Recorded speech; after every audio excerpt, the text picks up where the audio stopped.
Tadi Pak, dengan Menko Polhukam Pak. Saya Sebentar. sudah menjelaskan bahwasanya MUI adalah sebagai hukuman mitra pemerintah, ya, teman pemerintah. Jadi prinsip bagi selama pemerintah benar, MUI akan dukung.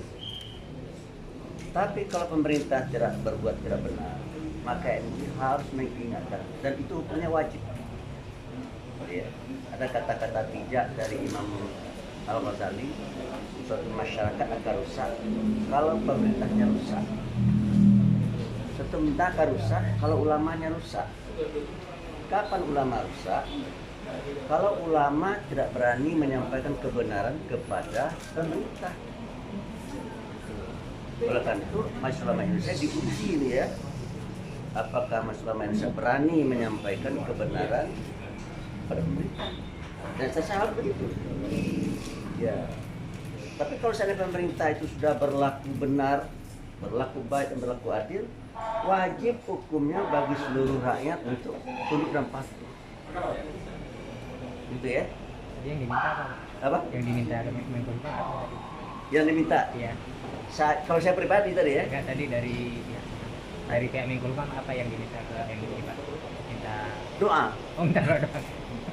Beliau minta doa supaya didoakan agar beliau bisa melaksanakan tugasnya dengan sebaik-baiknya, ya, kita doakan. Selain itu nggak ada Pak, selain minta doa. Beliau Masih masukan. dukungan, ya kan, doa dan dukungan. Kan sikapnya sudah, MUI kan sudah jelaskan. Kalau pemerintah benar, terdukung. Tapi kalau nggak benar, ya kita ingatkan. Pak, tadi Pak Adi kan bicara bahwa ini tentang hasil pemilu gitu. Kalau Anda melihat hasil pemilu, kemudian juga ya pemilihan masyarakat saat ini terkait dengan kelemahan permasalahan yang terjadi sampai saat ini yang di tengah penghitungan masih berlanjut di KPU, bagaimana yang melihatnya? Kalau MUI melihatnya begini, ya. Pemilu itu kan harus luber, langsung bebas rahasia, tidak boleh dilanggar, ya. Yang kedua jurdil, kan, jujur dan adil. Kalau pemilu ini bisa terlaksana dengan jujur dan adil, dukung. Tidak ada hak rakyat untuk menolaknya, ya. Tapi kalau misalnya tidak berlaku jujur dan adil, hak rakyat untuk mempertanyakan. Karena kedaulatan di negeri ini bukan di KPU. Kedaulatan di negeri ini ada di tangan rakyat, gitu. Oleh karena itu berilah penjelasan. Ya kan, kalau ada penyimpangan, intimidasi, ya buktikan. Dan kalau memang terjadi intimidasi, ya harus bersikap. Ya kan? Boleh nggak mengintimidasi? Nggak boleh, kan? Boleh nggak berlaku curang? Kan nggak boleh, kan? Oleh karena itu, ya, kalau saya MUI kan tidak punya kapasitas untuk membuktikan itu, ya. Nah, jadi nanti sikapnya begini. Kira-kira bagaimana penilaian masyarakat luas terhadap penyelenggaraan pemilu? Bagaimana data-data dan fakta yang ada tentang pemilunya? Kalau seandainya disimpulkan baik, ya MUI akan menghimbau supaya seluruh rakyat menghormati, ya, dan mendukung hasil pemilu dan pilpres. Tapi kalau seandainya ada yang tidak benar, ya MUI harus mengingatkan supaya kalau seandainya di daerah tertentu misalkan tidak berlangsung secara adil, ya diulang tempat tersebut, gitu aja sih. Ada laporan nggak sih Pak yang masuk ke MUI gitu kan? Ada kemarin tuh berita bahwa di pondok pesantren pun banyak yang masuk money politik gitu, politik uang gitu. Kalau ada laporan nggak Pak yang masuk ke MUI? Kalau laporan secara resmi sekjen mungkin yang tahu, ya. Saya kan bukan saya dulu mang sekjen, sekarang udah sekjen lagi, saya nggak tahu lah kalau tentang laporannya. Tapi wacana hak angket, Pak. Terkait wacana hak angket pemilu, Pak, dari MUI apakah ada sikap itu, Pak? ya, hak angket itu kan dijamin dalam konstitusi, kan. Kalau seandainya menurut konstitusi bisa, atas dasar apa untuk menolaknya? Gitu kan. Dan itu hak angket itu kan yang mengerjakan kan anggota DPR, ya, bukan MUI, ya. Iya. Ya tergantung sama anggota DPR. Gitu.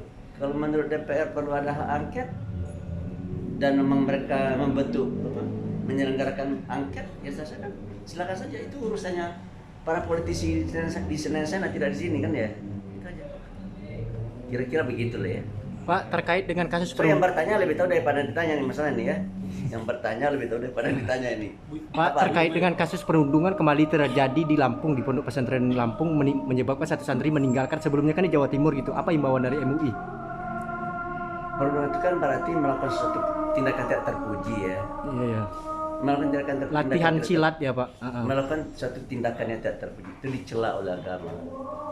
Jadi MUI akan menghimbau supaya jangan melakukan praktek-praktek yang tidak terpuji, tapi lakukanlah praktek-praktek yang terpuji yang dibenarkan oleh agama dan dibenarkan oleh hukum. Itu aja ya. Pedoman MUI itu adalah agama, satu Al-Quran dan Sunnah, kemudian Pancasila dan Undang-Undang 45. Itu aja pedoman MUI itu. Kalau sesuai dengan Al-Quran dan Sunnah, MUI dukung. Kalau sesuai dengan Pancasila dan Undang-Undang, MUI dukung. Tapi kalau seandainya tidak sesuai dengan Al-Quran dan Sunnah dan tidak sesuai dengan Undang-Undang 45, ya MUI akan ingatkan. Contoh pasal 33. Saya tadi mengatakan pasal 33 ya. Itu kan di situ istilah adalah tercipta ke sebesar-besar kemampuan rakyat ya. Jadi kalau tercipta sebesar kemampuan rakyat, berarti di negeri tidak ada orang miskin kan itu ya. Dan kalau ada yang fakir dan miskin, pasal 3 pelampang nyatakan dijamin oleh dipelihara oleh negara gitu kan. Oleh karena itu saya pesan tadi sama Pak Hadi ya, indeks gini kita kan 0,39 dalam ekonomi. Artinya apa itu?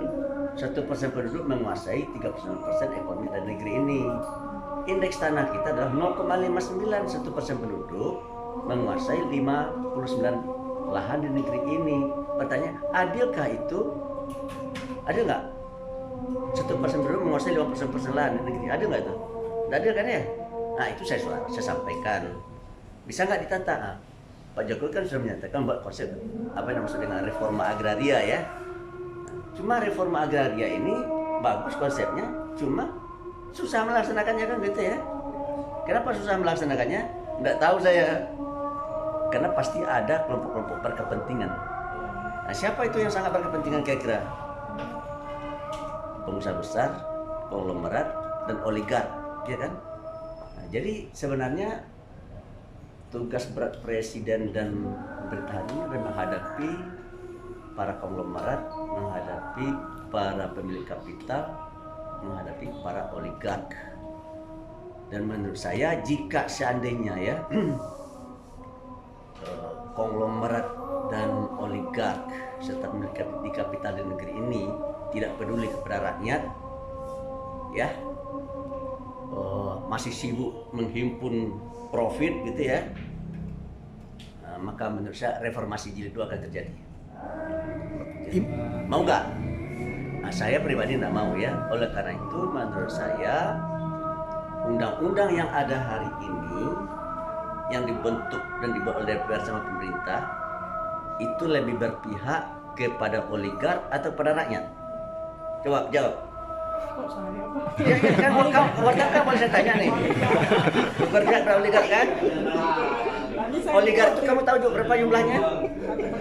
0,01%. 0,01%. Usaha besar ya?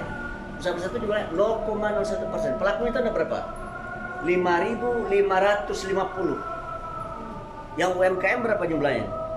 99,99%. Berapa itu angkanya? Sekitar 65 juta. Ya kan? Nah, dia tadi bilang nih, lebih berpihak kepada oligark. Berarti undang-undang yang ada lebih berpihak kepada 5.550 orang kan? Yang persentase hanya 0,01. Yang 99,99. Beberapa minggu yang lalu Presiden pidato itu. Dalam acara apa saya tidak ingat ya.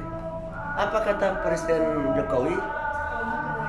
Dana yang sekitar 8.000 triliun itu yang ada di bank itu dikucurkan oleh dunia perbankan kepada UMKM yang jumlahnya 99,99% yang sekitar 65 juta itu. Itu hanya 19%. Jadi sisanya berapa tuh? 81% kan ya? Yang 81% ini jatuh ke tangan siapa? Oligark. Oleh karena itu menurut saya ini kalau seandainya tidak ada keberanian dari pemerintah untuk merubah situasi yang seperti ini, maka kesenjangan sosial ekonomi akan semakin tajam dan kebencian masyarakat lapis bawah kepada para pemilik kapital akan semakin tinggi, dan saya tidak bisa membayangkan.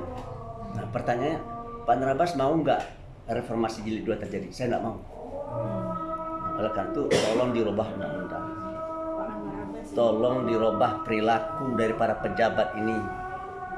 Ya, jangan berpihak saja ke yang atas, berpihak juga lah ke yang di bawah. Itu aja yang saya himbau itu. Kok kamu agak marah sama saya? Enggak.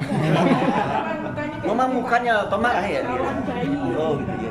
Ya, Pak, ini Pak Menko Polhukam itu kan salah satu tugasnya dari Presiden untuk menjaga kondusivitas pasca pemilu gitu. Iya. Menurut Pak Anwar Abbas tuh dengan fenomena yang terjadi di masyarakat saat ini, banyak yang menuduh pemilu curang dan sebagainya, bisa kondusif nggak Pak pasca pemilu ini?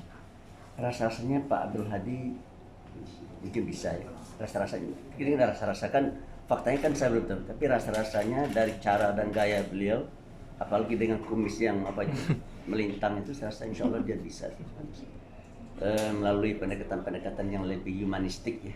So Pak Hadi ini saya lihat agak humanistik lah ya. Ya saya rasa insya Allah kita doakan saja lah ya, supaya beliau bisa mengatasi masalah ini sebaiknya, sehingga negara kita ini bisa berjalan dengan baik ya, tidak ada macam-macam. Oleh karena itu bagi saya ya, kalau seandainya ada masalah ya selesaikan masalah. Kalau masalah itu ada dalam bidang hukum ya selesaikan secara hukum. Itu aja. Ya kan? Terima kasih ya. Terima kasih Pak. Soal ini, selain MUI Jatim kan kemarin mengusulkan soal Gus Samsudin dan tukar pasangan itu, ada usulan bahwa Gus pemberian nama Gus itu harus dikaji. Apa MUI akan juga memberikan syarat-syarat tertentu pada beberapa Nama Gusnya gitu. Iya, Pak. Saya nggak ngerti nih, saya orang Padang, nggak ngerti saya Gus itu apa ya. maksudnya MUI apakah akan juga mengatur bahwa Gus ini harus ada syarat-syarat tertentu, misalnya ada Ya saya nggak ngerti, Gus itu pada siapa bisa diberikan saya nggak tahu. Saya orang Padang tuh Buya namanya ya. Jadi jangan panggil saya Kiai gitu. Kalau saya nggak ngerti, orang kampus saya nggak ngerti dia Kiai. Di NTB jangan panggil Kiai. Di NTB apa?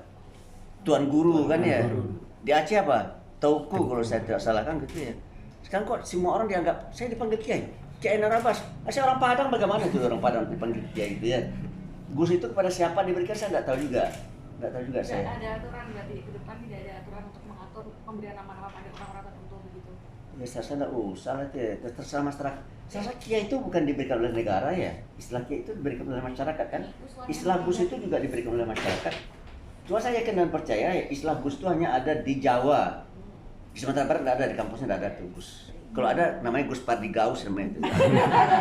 Mantan anggota DPRD ya. Gusman Gaus gitu ya biasanya. Ya terima kasih ya. Ya. Terima kasih Pak.